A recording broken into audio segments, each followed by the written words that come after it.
Hello, guys. Welcome back to the Multifamily Investor Playbook. I'm John Makarewicz, president at Faris Capital Partners. There are currently 131 active rent control bills working through state legislatures and city councils across America right now. For example, Montgomery County, Maryland passed one last year, and in the 12 months that followed, apartment building permits collapsed by 97%. So today we're going to break down what the rent control wave means for multifamily investors, why the data is now unambiguous about what it does to housing, and why every market that goes the rent control route makes the markets we operate in more valuable. So let's start by kind of framing this a little bit. We invest in the Sunbelt where there are actually state laws preventing rent control at the city or county level. So we're going to dive deeper into that. So that's the number one thing you need to keep in mind, that here at Faris Capital Partners, we are deeply aware of what rent controls actually do. It's sort of that idea that the road to hell is paved with good intentions. So you can understand that, hey, housing affordability is a crisis in the United States right now, but the solution is not rent control. And we're going to dive into the data on exactly why that is the case.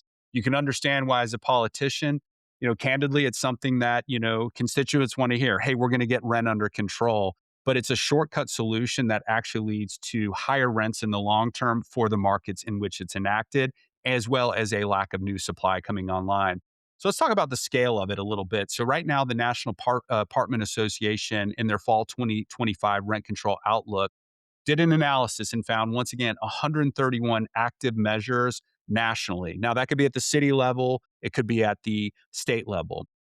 So approximately 40 additional bills failed. So, in other words, it is interesting. There has been some examples where, for example, some municipalities in New Jersey that does have a lot of rent control have actively rejected, and that's voters, not necessarily politicians. So, word is sort of getting out, that if you really look at what the effects of rent controls are, it does not produce the results you're looking for. But that stated, that 131 are still out there. Now, basically, the reality is that a lot of this is concentrated in the Northwest and the West Coast and the Northeastern markets. So not the Sun Belt where we acquire assets. Now, this is genuinely driven by the affordability crisis, right? So there's a real systemic problem that these, well-meaning, I would assume, politicians are trying to correct, but it just goes back to it's not the right solution. It goes back to, is this a blue state issue, a red state issue, a purple state issue? Candidly, we are seeing that more in blue states. Now, for our Canadian listeners, you're probably aware of that concept, but a blue state is a state that is generally run by more Democrats, red state more Republican. Purple is where, kind of fluctuates back and forth. So you probably heard the term swing state. That term comes up a lot in presidential elections because depending on the year and the election, those states can kind of swing back and forth a little bit. So let's dive into the live examples right now. So Washington State, this is actually in effect. So this did pass and is in effect. So passed in 2025. It actually caps annual rent increases at 10% plus CPI. So in terms of a rent control measure, that one is actually fairly reasonable. A 10% rent increase plus your, consumer price index, that is still giving operators plenty of room to maneuver and operate, but at the same time, putting a cap on extreme rental increases. It also requires 90-day notices to be given on renewals and restricts certain fees and deposits. So, that all said, even though 10% plus CPI is fairly reasonable, all things considered, early signals are already showing developers, I should say, are starting to pull back in the Seattle metro area. Now, Massachusetts, this is actually on the ballot for November 2026. This is actually the product of a coalition called the Keep Massachusetts Home Coalition. So they went out and got 124,000 signatures, which far exceeds the threshold for ballot initiatives. So basically, their proposal is either 5% or CPI, whichever is lower. So that is a lot more restrictive than Washington State. This would apply to all areas of Massachusetts. So this is a statewide referendum, not local municipalities. So over 351 cities and towns statewide would be impacted. And if it passes, the baseline rents would be set based on January 31st, 2026. So it's even set before even the voters decide. New York City has a new mayor, Mayor Mondami. He campaigned explicitly on expanding rent stabilization. Haven't seen what that looks like in terms of an actual proposal or plan. but we likely will see that roll out soon as he just stepped into that position in the past, year. One thing he did do was the tax on, sort of the pied-à-terres, wealthy people that own, condos that they don't live in full time. That has passed. Hasn't yet taken action on rent control, so it's yet to see what will come, but we can't expect that. In Oregon, they actually strengthened some rent controls that went into effect in 2019 and basically just once again added some additional tenant protections around rent control. But New Jersey, Maryland, and California, these are markets that already have a lot of rent controls, often at the city level. So, for example, Santa Barbara, California implemented a temporary rent freeze in early 2026 while they're drafting a permanent cap on rents going forward. So, why is this accelerating, right? So, I sort of touched on it, but housing costs have genuinely outpaced income growth in many markets, bottom line. Now, it's why we like the Sunbelt because these markets are actually areas where income growth is actually outpacing rent growth or housing cost growth. So, once again, you're seeing this in states that already have a very high cost of living. And so politicians are making expedient moves to try to solve that issue with an easy fix that not really anticipating the downline effect or sort of the unintended consequences of what they're doing. Um, at the end of the day, too, some of this is there's a short term like benefit that's easy to see that's visible, right? So, constituents can go, look, my politician did something to help control rental costs, and then in 5 and 7 years later, when there's no new developments and there's major supply issues and costs start skyrocketing, that politician might not even be in position anymore, right? Or they moved on to maybe a higher level political role, right? Everybody wants to sort of start maybe at the city level and maybe the state level and then graduate to the national level. So once again, it's often an expedient gesture done by politicians because the short term visibility is high, but the long term unintended consequences don't show up for years down the line. So, that idea really is, I would say Massachusetts is the critical test here. The state actually banned rent control by ballot measures in 1994 because they saw the firsthand experience and consequences of that decision. And so if they reverse that in November 2026, it'll just be very interesting. It'll be somewhat of a bellwether for what we might expect in other blue states going forward. Now, let's dive into Montgomery County, Maryland. I mentioned that during the introduction. So it's a suburb of Washington, D.C. There is not a lot of land. It is one of the wealthiest counties in America in terms of median household income. They passed a rent stabilization bill in July 2024 that capped annual increases at 3% or CPI plus 3%. So in 2025, that calculated to approximately 5.7. So there is a 23-year exemption for newly constructed buildings. So that was, sort of designed to say, hey, we want to help, people with rent, but we also understand that if we limit, new developers and we, hamstring them with rent caps, they may not build. So, that was thoughtful, right? I think they tried to think about that, but at the end of the day, it didn't work. So let's look at the data before and after. So the first 8 months of 2024 before rent control, Montgomery County issued 2,093 multifamily building permits, nearly matching the combined total of every other county in Maryland. The first months of 2025 after rent control, Montgomery County only issued 54 multifamily permits. So it's a 97% collapse from the prior year before rent controls were enacted. So even with that 23-year exemption, developers took a huge step back. So let's break it down by quarter. In Q4 2024, 8 permits. In Q1 2025, 7 permits. In Q2 2025, 23 permits. So, that prior 7 quarters was basically 1,240 per quarter, 284 to 1,240 per quarter. So, basically, that tells you everything you need to know about why rent controls are not the right move to address the affordability crisis. So, this is not an outlier. This isn't just like a one-time thing. We're zeroing in on that particular county and that particular bill because it's so stark and it's recent, right? And we can see that impact. But for example, St. Paul, Minnesota adopted a strict 3% rent cap in 2021. New multifamily housing development fell 73%. In 2024, a review study was done. Rent control consistently generates reduced construction of new rental housing, conversion of rentals to other uses, and misallocation of funds. So while improving affordability only for the specific residents currently in renovated units, it creates major challenges for future residents and renters, right? In 2025, there was a study done in California.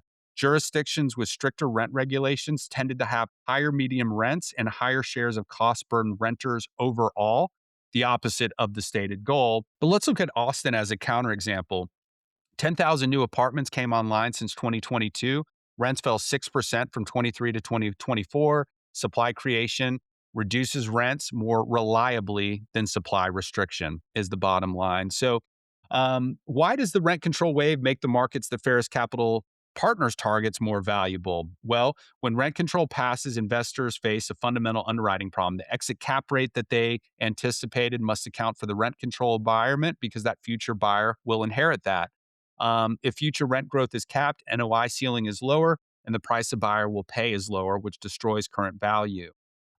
Leaders recognize this and reduce financing or I should say, lenders recognize this and reduce financing availability in controlled markets because at the end of the day, they don't want the risk. Often, when you're buying a multifamily building, especially through Fannie Mae and Freddie Mac as the lender, there is zero recourse to the owners or operators, and the reason for that is the lenders know that if the building's being operated and, we submit quarterly financials, so they keep a close eye on the performance. They know that if they have to take that deal over, they have a valuable asset and they'll be able to recover what they lent on it. And so if you see, for example, rent controls coming into a market and you're one of these lenders, you're going to say, look, we're not going to allocate as much capital to that market because at the end of the day, if in 2-3 years values get destroyed by an increase or more pressure around rent controls, that's going to make them in a more or put them in a more vulnerable position. So right now, Boston is the live example. We're watching it very closely. Globe Street reported in February 2026 that investors are already pausing acquisition decisions ahead of that November 2026 ballot vote. So bottom line is when there's supply destruction in rent controlled markets, that deepens demand everywhere else. So, for example, these are markets where these rent controls are going in and they're already cost burdened. So, people that live there are already paying a higher cost of living across the board. And so, it's why states like Georgia, North Carolina, South Carolina, Florida, and Texas are seeing so much in migration because number one, these markets tend to be more business friendly. So, they're offering tax incentive for new businesses to come in or for corporate relocations. Savannah, Georgia is a great example. It's a market we're currently actively looking in. The job creation there is just spiking through the roof. The current governor of Georgia, Brian Kemp, is very pro business and has done a lot to drive new jobs. So we've got not only new jobs, but job diversity, many different industries coming in, lower affordability and more supply, therefore more affordable. So when people are looking to move, say, from California or New Jersey or New York, they're looking for markets like the Metro Atlanta or Savannah or Charleston, where they have a great lifestyle but a lower cost of living and a lower cost burden on things like rent.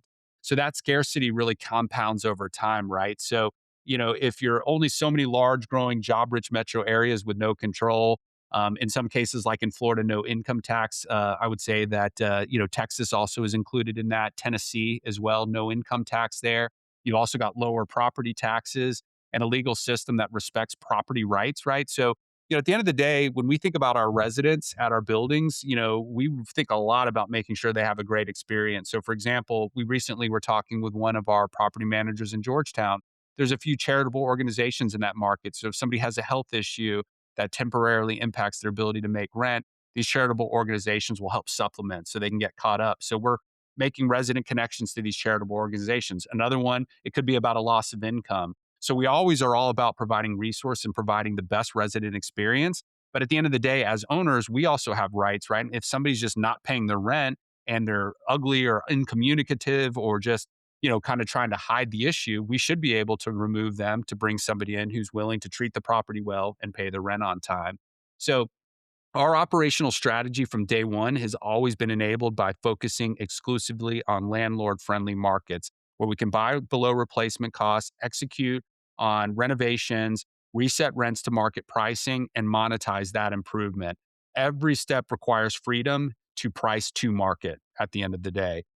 In rent-controlled markets, that same renovation might produce the same upgraded unit, right? But cap the rent premium it can generate. So that fundamentally alters the returns that are possible. And so in our markets, every dollar of CapEx can be reflected in market rate pricing. There's no ceiling, no regulatory influence.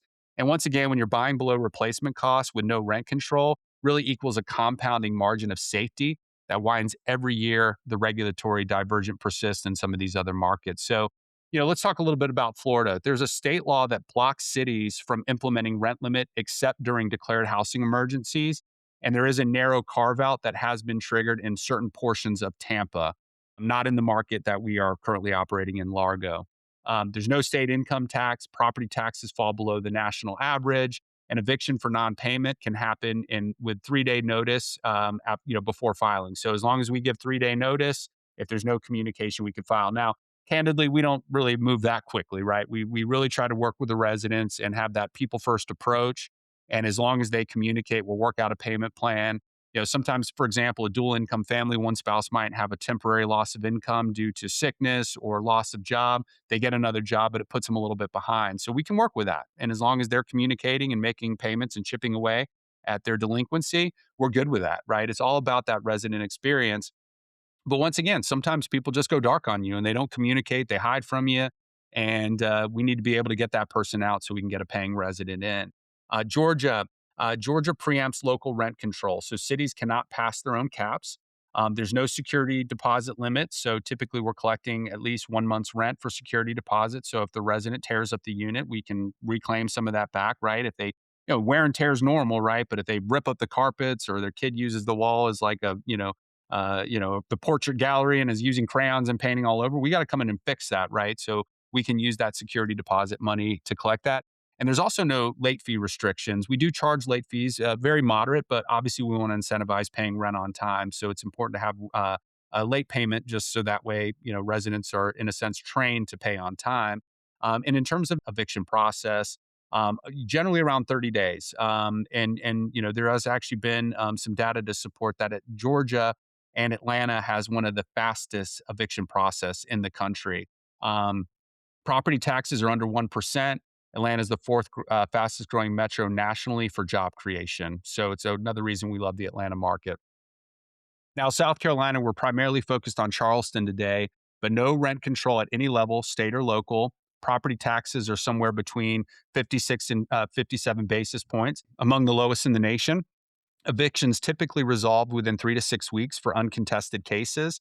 Charleston does like to see a payment plan. The judge that processed the eviction does like to see we made every effort to help that resident. Once again, we're doing that anyway, so no issues there, but that can add timing if you miss that step. And it's also the fastest growing state in the nation at 1.5% population growth. And Google has recently invested $9 billion into the Charleston market for data centers, which is also creating another employment base. So contrasting that, say, with once again, Montgomery County, planning approval before exceeding certain rent thresholds. In Boston is another example. That pricing has already been set back in January. So if this thing passes, even if, operators made some moves between January and November to get rent up to market pricing, it's going to reset back to that January level. So not a good place to own. And as we've shown you, Globe Street is already reporting that investor appetite and acquisitions in Massachusetts are way down this year as people wait and see what happens with this ballot referendum. So bottom line is it's why we focus where we focus. We want to focus where we can execute on our business plan, offer the best resident experience in the world, look after our residents. But when we have a problematic resident who's not willing to pay the rent or communicate with us, we can make a quick decision and protect our investors' bottom line. So if you're interested in learning more, go to fulloutinvesting.com. That's fulloutinvesting.com. We have a sample deal. You can book a time to talk with us, as well as watch a 1-hour video we put together that walks you through our 10-step process from sourcing the deal, the acquisition process, all the way to exit. Thank you so much for tuning into the Multifamily Investor Playbook. We love and believe in you. If you did enjoy this content, please like and subscribe and share with another high net worth investor. And have a great day.